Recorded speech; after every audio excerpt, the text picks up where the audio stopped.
السلام علیکم ورحمۃ اللہ وبرکاتہ نحمده ونصلی علی رسوله الکریم فاما بعد اعوذ باللہ من الشیطان الرجیم بسم اللہ الرحمن الرحیم رب اشرح لی صدری ویسر لی امری واحلل عقدۃ من لسانی یفقہوا قولی۔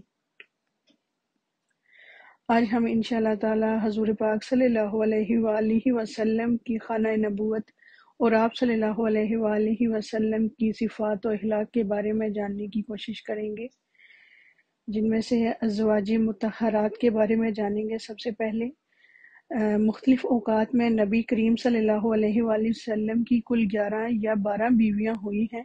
ان میں سے 9 بیویاں زندگی کے آخر میں آپ صلی اللہ علیہ وآلہ وسلم کے ساتھ موجود تھیں، اور 2 یا 3 بیویاں آپ صلی اللہ علیہ وآلہ وسلم کی زندگی ہی میں وفات پا گئی تھیں۔ آپ صلی اللہ علیہ وآلہ وسلم کی اولاد میں سے حضرت ابراہیم علیہ السلام کے سوا آپ صلی اللہ علیہ وسلم کے تمام اولاد حضرت خدیجہ رضی اللہ تعالیٰ عنہ سے تھی، جن میں قاسم رضی اللہ تعالیٰ عنہ یہ رسول اللہ صلی اللہ علیہ وآلہ وسلم کے سب سے بڑے صاحبزادے تھے۔ انہی کی نسبت سے آپ صلی اللہ علیہ وآلہ وسلم کی کنیت ابو القاسم تھی۔ انہوں نے اتنی عمر پائی کہ چلنے لگے تھے، پھر تقریباً 2 سال کی عمر میں وفات پا گئے۔ زینب رضی اللہ تعالیٰ عنہا یہ نبی کریم صلی اللہ علیہ وآلہ وسلم کی سب سے بڑی صاحبزادی تھی۔ اللہ کی راہ میں مصائب سے دوچار ہوئیں۔ آپ صلی اللہ علیہ وآلہ وسلم نے فرمایا، ہیا افضل بناتی، یہ میری سب سے افضل بیٹی ہے۔ قاسم رضی اللہ تعالیٰ عنہ کے بعد پیدا ہوئی۔ ابو العاص بن ربیع رضی اللہ تعالیٰ عنہ سے ان کی شادی ہوئی، جو ان کی خالہ حالہ بنت خویلد کے صاحبزادے تھے۔ زینب رضی اللہ تعالیٰ عنہ سے ایک بیٹا علی اور ایک بیٹی امامہ رضی اللہ تعالیٰ عنہ پیدا ہوئیں۔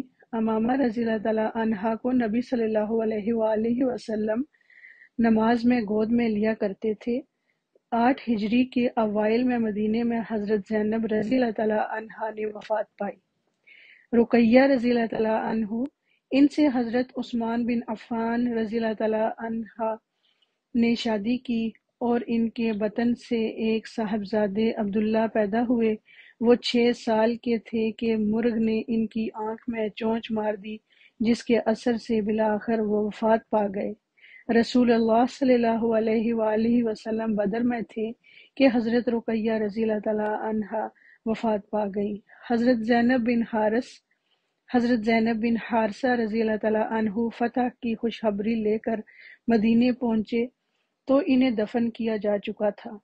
ام کلثوم رضی اللہ تعالیٰ عنہ رقیہ رضی اللہ تعالیٰ عنہ کی وفات کے بعد بدر سے واپس آ کر رسول اللہ صلی اللہ علیہ وآلہ وسلم نے ام کلثوم رضی اللہ تعالیٰ عنہ کی شادی حضرت عثمان بن عفان رضی اللہ تعالیٰ عنہ سے کر دی۔ ان سے کوئی اولاد نہ ہوئی۔ انہوں نے شعبان 9 ہجری میں وفات پائی اور بقیع میں دفن ہوئیں۔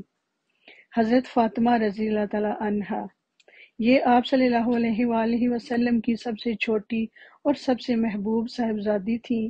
یہ اہل جنت کی عورتوں کی سیدہ یعنی سردار ہیں۔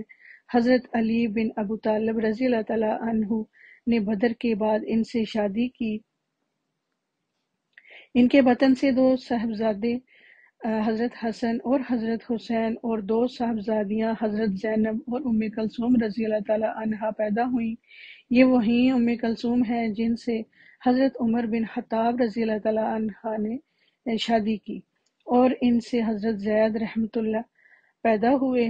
حضرت عمر رضی اللہ تعالیٰ عنہ کی وفات ہو گئی تو ام کلثوم رضی اللہ تعالیٰ عنہ کے چچیرے بھائی اون بن جعفر نے ان سے شادی کی۔ پھر اون کی وفات ہو گئی تو ان کے بھائی محمد نے شادی کر لی۔ پھر محمد بھی وفات پا گئے تو دوسرے بھائی عبداللہ نے ان سے شادی کر لی۔ پھر عبداللہ کے عقد میں رہتے ہوئے خود ام کلثوم نے وفات پائی۔ حضرت فاطمہ رضی اللہ تعالیٰ عنہا کی وفات نبی کریم صلی اللہ علیہ وآلہ وسلم کی وفات کے 6 مہینے بعد ہوئی۔ نبی صلی اللہ علیہ وآلہ وسلم کی یہ 5ویں اولادیں پانچوں اولادیں نبی صلی اللہ علیہ وآلہ وسلم کے شرف نبوت سے مشرف ہونے سے پہلے پیدا ہوئی۔ عبداللہ رضی اللہ تعالیٰ عنہ ان کے بارے میں اختلاف ہے، کہا جاتا ہے کہ زمانہ اسلام میں پیدا ہوئے اور کہا جاتا ہے کہ اس سے پہلے پیدا ہوئے۔ انہوں نے بھی بچپن ہی میں وفات پائی۔ یہ حضرت خدیجہ رضی اللہ تعالیٰ عنہا سے نبی صلی اللہ علیہ وآلہ وسلم کے آخری صاحبزادے تھے۔